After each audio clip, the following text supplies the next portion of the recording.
各位老友記，今日 Daniel 咧又嚟到金地世紀城呢一邊啦。咁上一條片咧就同大家介紹咗呢周邊嘅交通配套同埋佢嘅商業配套啦。咁今日咧 Daniel 咧就嚟到呢一個而家在售緊嘅三期呢一邊，同大家嚟實地睇一下佢嘅園林同埋佢嘅工藝啦。咁首先我而家所處嘅呢個位置嘅話咧，就係喺三期嘅呢一個園林啦。咁成個金地世紀城咧喺坦洲嘅呢一個區域嚟講嘅話咧，佢嘅容積率係最低嘅。園林嘅綠化率咧係高達咗40%嘅，咁大家都可以留意翻。我哋而家所處嘅呢個三期嘅呢一邊嘅樓間距，大家都可以見到，基本上都已經係過百米噶啦。咁呢一邊嘅話咧，佢有咁靚嘅園林綠化啦，仲有咁靚嘅樓間距啦。當然佢嘅基礎設施嘅話咧，配備都係非常之齊嘅。咁你落咗樓之外嘅話咧，除咗有游泳池啦、網球場啦、環形塑膠跑道呢啲都係非常之 basic 嘅嘢啦，係咪先？咁大家都可以留意翻啦嚇。而家賣緊嘅咧，6棟嘅呢一邊係準現樓嘅狀態，兼且嘅話咧係即買即收樓嘅。咁佢呢邊嘅話咧，亦都係有好多嘅業主咧，慢慢地喺度裝緊修啦，慢慢咁響入住噶啦。而家係下晝4點零鐘啦，依然都係有好多業主咧做喺度施緊工嘅嚇。咁而家新加推嘅呢個7棟嘅話咧，就係喺6棟嘅隔離。咁佢哋嘅戶型同埋面積嘅話咧，都係一樣嘅。咁有好多香港嘅朋友啦，都會選擇翻呢個樓盤，咁唔單止係香港嘅朋友啦嚇，呢一度佔80%左右嘅都係港澳嘅業主，咁但係咧佢哋睇呢個樓盤之前都會同隔離嘅中澳春城作為一個對比喎。要知道咧，金地世紀城喺啱啱開盤嘅嗰陣時賣緊19000幾蚊，哪怕是而家單價咧去到15000幾嘅話咧，比中澳春城嘅話咧都係貴咗差唔多成2000幾蚊一方嘅。咁點解咁多港澳嘅業主願意為呢2000幾蚊而埋單呢？咁今日嘅話咧 ，Daniel 咧就同大家嚟睇一下，而家目前在售嘅金地世紀城嘅呢一個戶型入邊啦嚇，佢到底有啲咩過人之處，同埋佢嘅精裝交付，佢嘅做工到底係點啦？賣個廣告先，我哋嘅 YouTube 主頁上面咧有條 link 嘅，大家可以 click 翻入去，入邊咧會定期更新翻唔同嘅路線嘅一個睇樓團嘅，有興趣嘅朋友記得留意翻啦。我哋先嚟睇一下個大堂，6棟呢邊嘅大堂嘅話咧，入嚟嘅話咧，兩邊咧都係種埋樹噶啦，俾人哋有一種咧非常之寫意嘅感覺。而門口呢一邊嘅話咧，佢係做咗一個下斜式嘅一個大理石嘅一個通鋪嘅一個設計。望到嚟大堂呢一邊嘅話咧，咁大家都可以見到咧，挑高嘅話咧就已經係去到5米左右嘅。咁呢邊嘅話咧，佢係有一個會客廳啦，然之後嘅話咧，仲配備埋一個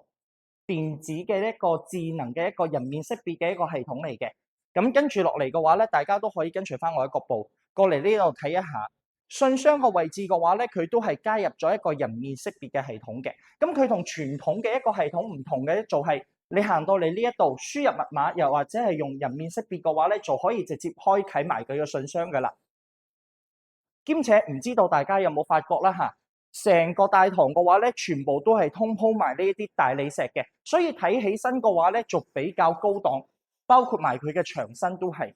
而入到嚟電梯大堂呢一邊嘅話咧，都係非常之開揚嘅。咁因為咧，每一層佢亦都係預留咗一個窗位嘅，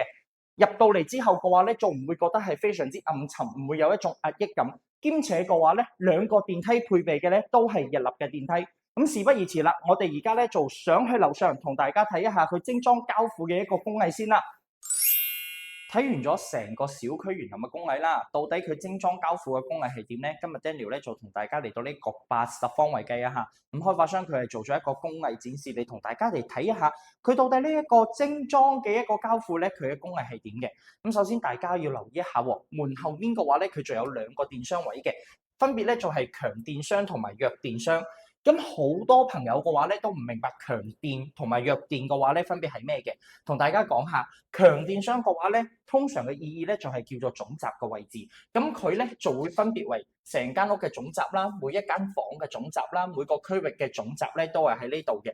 咁而弱電箱下面嘅呢個位置嘅話咧，佢就係會擺翻一啲，例如話全屋嘅 WiFi、電話線、光貓等等嘅呢啲嘅。兼且咧後期如果大家想做翻全屋嘅智能家電嘅話咧，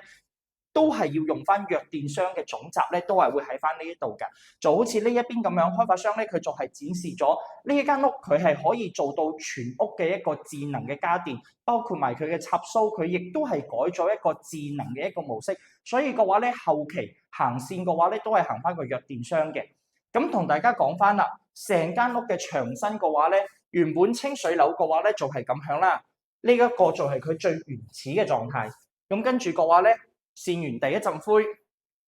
第二陣灰，第三陣灰，跟住咧再打磨一下，然之後嘅話咧上翻個底漆、面漆，第二次嘅面漆先至會形成翻我哋而家精裝交付俾你嘅一個面漆嚟嘅。咁佢嘅面漆嘅話咧，用嘅都係無甲醛嘅一個工藝啦，兼且仲係符合咗國家嘅標準同埋歐盟嘅標準嘅。而我哋嘅地磚嘅話咧，咁大家都可以留意翻喎，包括埋地磚嘅話咧，清水樓交付嘅嗰陣時嘅話咧，就係水泥地嚟嘅。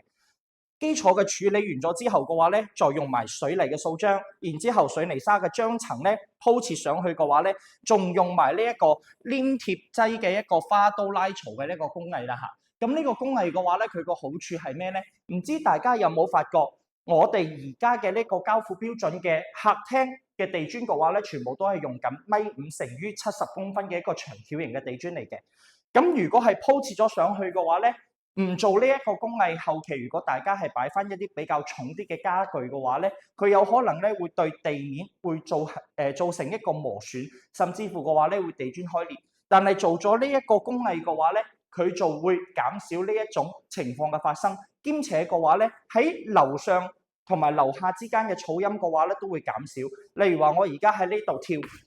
其實樓下嘅話咧佢嘅嗰個聲音嘅話咧噪音都係非常之低嘅嚇。然之後所有嘅地磚嘅填縫全部都做埋，咁跟住咧就嚟到陽台嘅呢一部分啦。咁首先陽台嘅話咧，60乘60嘅地面磚咧係通鋪去到呢個陽台嘅花槽呢一邊嘅。咁到時候後期大家咧喺呢一度種翻啲花嘅話咧，都係非常之美觀。兼且嘅話咧，呢一個位置佢係有一啲嘅傾斜嘅角喺呢度嘅。如果到時候落雨嘅嗰陣時嘅話咧，啲水嘅話咧仲唔會沿住呢一個地磚嘅話咧會滲入間屋㗎。大家嚟睇翻呢一個陽台嘅一個防水嘅一個工藝先啦。基層嘅處理完咗之後咧，水泥掃埋漿，再搽埋防水層。防水層完咗之後嘅話咧，再搽砂漿層。咁其實呢個砂漿層同埋防水層嘅話咧，係起到一個2層防水嘅一個作用嚟嘅。跟住咧，就做埋呢一個花刀嘅拉槽啦，鋪上去啲地磚嘅話咧，就算係用咗40-50年之後嘅話咧，都唔會有開裂嘅情況出現嘅。然之後大家咧可以睇翻我哋嘅天花板嘅一個設計啦。其實咧，所有嘅天花嘅話咧，都係做咗雙眼皮嘅天花，兼且係無主燈嘅設計。咁但係咧，咁大個天花嘅話咧，佢嘅龍骨咧用嘅全部都係雙重嘅一個鋁製龍骨嚟嘅。首先副龍骨嘅話咧，用嘅係橫梁嘅一個鋁嘅一個合金啦。而我哋嘅主龍骨嘅話咧，就係最長嘅呢一條啦嚇。佢最長嘅話咧，可以承重去到成200斤左右嘅。咁而我哋呢一邊嘅話咧，連佢嘅一啲連接位嘅話咧，全部都係用釘眼嘅防鏽處理，然之後再搽埋石膏板，跟住嘅話咧，再用埋呢一個防開裂嘅網格布。咁然之後，如果係後期大家住耐咗之後，10年20年，再加埋呢邊係南方嘅地區，都會有潮濕嘅情況出現。咁佢嘅呢個天花嘅話咧，就唔會出現開裂嘅一個情況啦。然之後嘅話咧，大家可以跟隨我嘅腳步過嚟呢度睇一下，包括埋呢一個轉角嘅一個7字形嘅一個封板。咁其實咧，天花板咧最容易壞嘅就係呢啲咁嘅連接位，佢就會出現咗一個開裂嘅一個情況。咁但係如果做咗一個7字形嘅一個封板嘅話咧，佢後期嘅一個開裂嘅情況嘅話咧，就大大減少。再加埋呢啲釘啊，佢用咗係防鏽嘅工藝啦。然之後連接位嘅話咧，都係加埋石網喺上面再油埋灰，所以嘅話咧，後期就算係用咗10年20年，都唔會出現一種開裂嘅情況嘅。咁而廚房呢一邊嘅話咧，都係做得非常之細緻嘅。咁首先嘅話咧，熱水喺呢一邊嘅話咧，冷熱水出口嘅話咧，都係預留咗俾你啦。進水嘅總開關，我哋叫水閘。水閘呢一邊嘅話咧，佢係分咗3段去處理嘅。咁首先嘅話咧，就係呢一個第一段啦。第一段嘅話咧，就係呢個總開關。然之後嘅話咧，後面呢度連接埋星盤。咁呢一個連接係成屋嘅一個水閘嚟嘅。而呢兩邊嘅話咧，同埋呢兩邊，佢分別咧都係一個分區嘅一個處理。咁如果你開咗水閘之後，你上個星盆冇水，你做單獨咁樣控制呢一邊都係可以㗎嚇。而成個廚房嘅話咧，佢都係用咗一個瓷磚嘅通鋪嘅一個設計，兼且全部係搽咗美縫嘅。咁呢個美縫嘅呢個設計咧，後期如果喺度炒餸嘅嗰陣時，油煙會俾得比較多嘅嗰陣時嘅話咧，打理起身嘅話咧，都係非常之容易。再包括埋成個廚房嘅一個油煙嘅一個指回閥，就係通到嚟呢度，後面呢個牆身咧就係油煙管啦。指回閥嘅話咧，就係防止其他嘅樓層嘅油煙嘅話咧會回流，或者係你哋原本係排出去嘅油煙是否會回流。兼且嘅話咧，呢個咧仲可以防埋啲蛇蟲鼠蟻㗎嚇。呢個工藝都係屬於非常之好嘅。咁成間屋嘅話咧，環繞住都係不鏽鋼嘅地腳線。咁不鏽鋼嘅地腳線嘅話咧，佢就係分咗3層去處理。咁首先嘅話咧，大家都可以見到啦嚇，基層嘅話咧係乜嘢都冇嘅。然之後去到後面，佢就係用一個木板去打底，跟住嘅話咧，再嵌入呢個不鏽鋼嘅踢腳線。咁呢個踢腳線嘅話咧，就有個好處啦。佢相對於舊式嘅一啲瓷磚嘅地腳線嚟講嘅話咧，第一咧佢係好打理啦，第二佢美觀，第三個話咧成本會低啲。咁但係嘅話咧，佢嘅襟用度都係非常之好。咁例如話，大家如果屋企有小朋友，又或者係你啲家私會比較多。平時咧入家私或者係挪動位置嘅嗰陣時都會去撞到，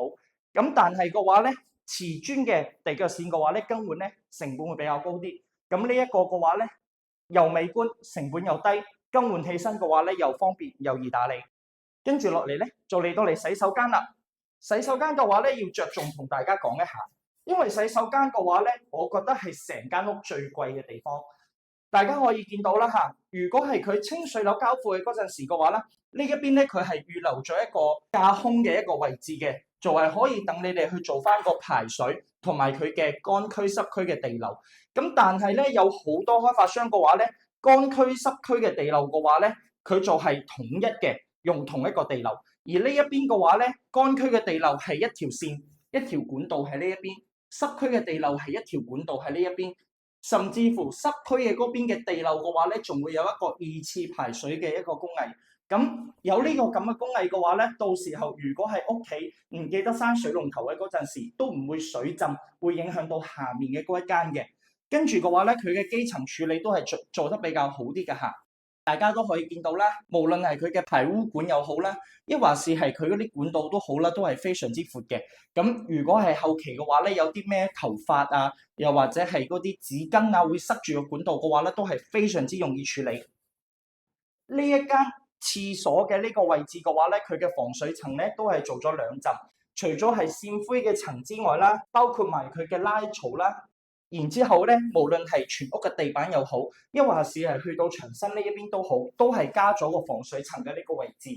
咁咧，佢嘅天花嘅吊頂嘅話咧，佢係配備咗輕輕嘅龍骨啦，同埋一個鋁扣板嘅。鋁扣板嘅話咧，有一個好處咧，就係佢打理起身就比較方便，兼且嘅話咧，佢係有一個防潮嘅一個設計嘅嚇。而跟住落嚟咧，就同大家嚟睇翻主人房呢一邊啦。咁其實主人房同埋客房佢嘅工藝都係一樣嘅。主人房呢一邊嘅話咧，地磚都係做咗一個基層嘅處理啦，再加埋水泥嘅掃漿、砂漿層，然之後嘅話咧，仲有一個拉槽層，然之後再鋪埋全屋嘅一個木紋磚嘅。咁值得一提嘅就係咧嚇，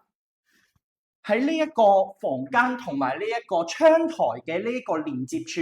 佢係做咗一個防水嘅處理嘅。無論係地面又好，抑或是係呢個飄窗嘅都好啦嚇，佢亦都係做咗1、2、3喺第3層嘅嗰度，同埋第2層嗰度都係做咗一個防水嘅處理。然之後嘅話咧，再鋪埋個地磚同埋窗台嘅大理石。咁樣有個好處係咩咧？如果係打颱風嘅嗰陣時，啲雨撇得特別嘅犀利，咁窗嘅話咧都係會有啲窿窿罅罅嘅。咁但係嘅話咧，有咗呢種防水嘅處理嘅話咧，後期就唔會出現滲水嘅情況。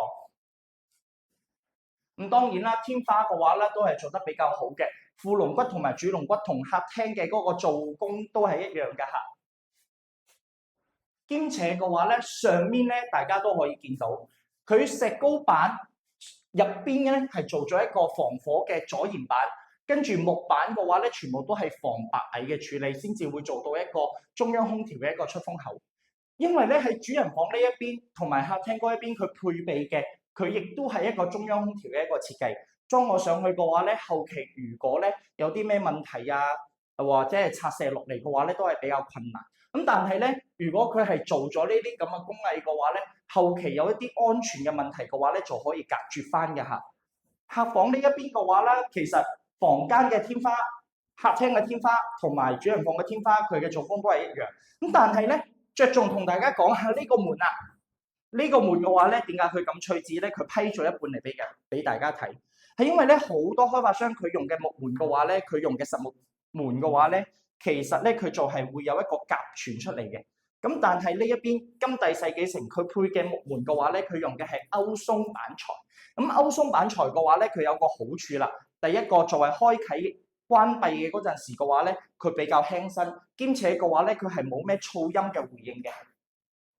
大家都可以見到啦嚇。咁其次嘅話咧，就係夾傳嘅一個處理。因為歐松板嘅話咧，佢係符合咗國家嘅標準同埋歐盟嘅標準啦。咁其實裝完咗呢啲木材之後嘅話咧，就唔算係會有嗰啲夾傳嘅，係達到咗一個標準嘅一個處理嚟嘅。兼且嘅話咧，佢仲有一個防火阻燃嘅一個功效嚟嘅。所以咧，大家都可以見到金帝世紀城呢一邊佢嘅裝修交付到俾你嘅話咧，無論係牆身又好啦、地磚、天花，甚至乎係廚房啊、廁所等等嘅話咧，都係非常之用心㗎。好啦，同大家介紹完咗呢個裝修工藝啦，咁下一次嘅節目嘅話咧，我就會同大家嚟介紹一下我哋而家所售嘅一個面積段啦。